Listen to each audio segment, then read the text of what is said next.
Keďže o lietaní na svahu a vo vlne sme si už čo to povedali a najmenej 80% sezóny sa tak či tak lieta v termike a v termike sa lietajú aj väčšina súťažných preletov, tak sa pozrieme, ako takýto pekný súťažný prelet v termike vyzerá. Trebárs na vetroníku DG1000T, tuto s kamošom Samošom Sadovským, s ktorým sme lietali na majstrovstvách Slovenska.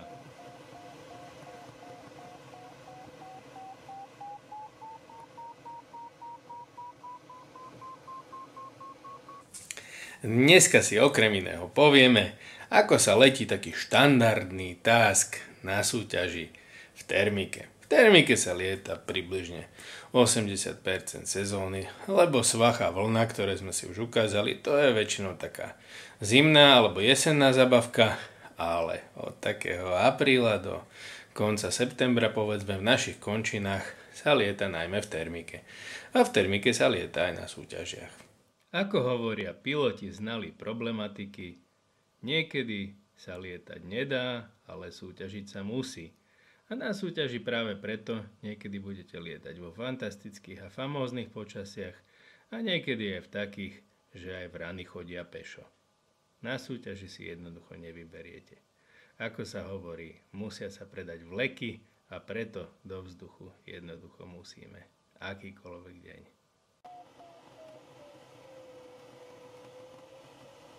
Pri každej súťažnej disciplíne pilotek je nesmierne nadšený, keď dostane toto vyplašenku.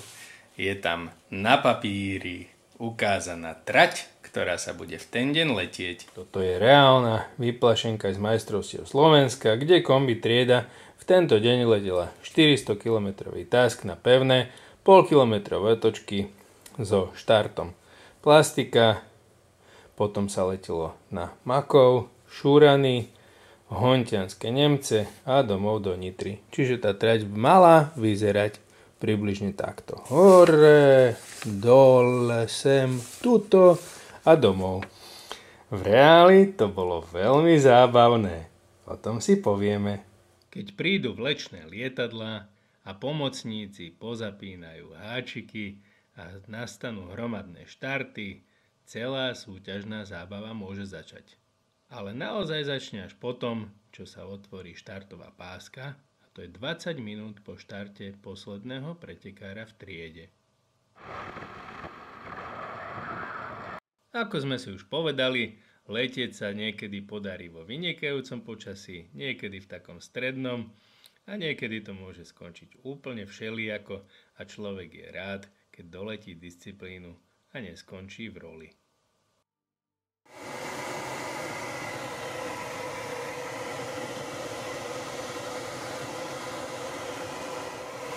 Tak tu si mi lícem ešte, tá nie je zlé, nie? Kým takto nejako vyzerá dobre letený prelet s úplne malými zachádzkami od týchto priamych línií, sledujúc horské hrebene, tak si môžeme krásne pozrieť, ako sa to letieť nemá, ale niekedy počasie jednoducho nedovolí. Tento pamätný let si vo veľkom zrýchlení pustíme. Takto pred štartovou páskou naberáme výšku v 200-násobnom zrýchlení samozrejme, aby nebola až taká nuda a tu už sme na trati. Letíme, zatiaľ je to fajn. Ale dlho to fajn nebude, pretože sa v dosť malých výškach okolo 1000 metrov plahočíme a tuto pri Čičmanoch to jednoducho nestačí na preskočenie kopce. Čiže obrovská vracačka k novákom, zachraňovanie sa z naozaj malej výšky, okolo 460 morských metrov a dosahovanie otočky dosť veľkou spagrukou. Ako tuto zbadáme. Pri Žiline natáčame ešte výšku, toto je otočka Makov. A teraz ideme zase ďalej. Tuto tiež nejaké trošku chybičky, lebo keď je človek málo vysoko, tak sa neletí až tak dobre. Plahočíme sa v malých výškach opäť okolo 900 metrov. 1500, to je trošku lepšie. Ale zase pri Partizánskom sme zase nízko v 800 a menej. A zase treba čakať. a trpezlivo točiť. Do 1700, tiež nič extra. Nuž, a takýchto malých výškach medzi 1100 a 1800 metrami sa takto trápime, ale už sme na otočke šúrany a zase veľmi nízko v 700 metroch, v 600 metroch, v 500 metroch, ale pri vrablách vytočíme fajnový stupák a začína to byť veselšie. Až do 2000. No ale až také veselé to není, pretože už sa tu blížia búrky a prehánky. Do hontianských Nemcov je to ešte ďaleko a šialené opadanie, oblietanie búrky cez kvapky. Nízko sme zase až do 600 metrov, ale našťastie do 1100 sa tu podarí ešte niečo natočiť a v neskutočnom čase 19:46 večer pristávame po splnenej úlohe ponad bazén na domovskom letisku v Nitre.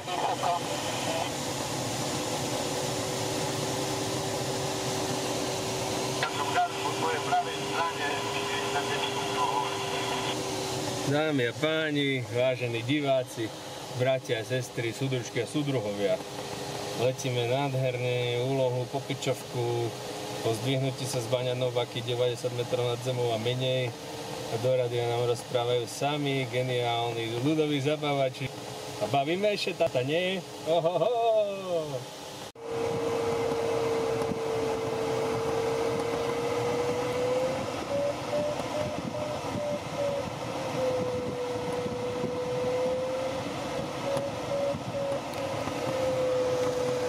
Potrebujeme sa dostať do Nitry, súdruhovia. Tu dookola.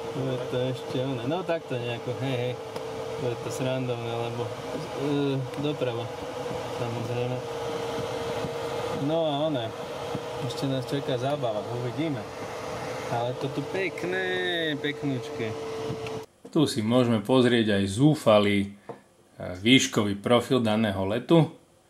Tuto je preťatie štartovej pásky, toto je ešte v celku ako taká normálna pilka, aj keď len od 1200 do 1800.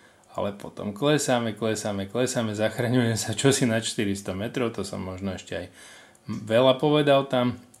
Hore až do 2200, super, ale zase nič extra, potom zase dobre, ťuk, ale zase nízko v 800, jedenkrát, druhýkrát 700. Potom v týchto relatívne malých výškach a zase dva odrážačky od zeme v 600 metroch, v 500 metroch, potom zase hore, ale zase túto opadanie cez tie prehánky zase dobre, ale dole až zase do nejakých 500 morských metrov a toto je záchranný dokozový stupáčik, hop a domov. Keď je človek z takéhoto preletu doma, teší sa, že sa môže socializovať s kámošmi a že je po tej námahe konečne opäť šťastný a zdravý na zemi. A teší sa, že ďalšie dni to môže byť zase buď takéto fajnovo dobré, alebo takéto celkom trošku inakšie. Ale o tom už plachtenie je. A to všetko budú naše ďalšie spoločné príbehy. Majte sa lietači fajnovo. Čaute!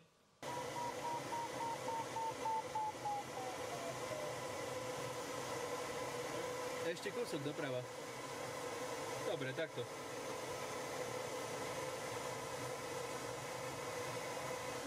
No, tak to hodil. Já jsem sloužil v Českém Krumlově na vojně a my když jsme chodili takovou tu lítačku, že jo, tak tam byla prostě 1/4 za Vltavou, kam jsme nechodili.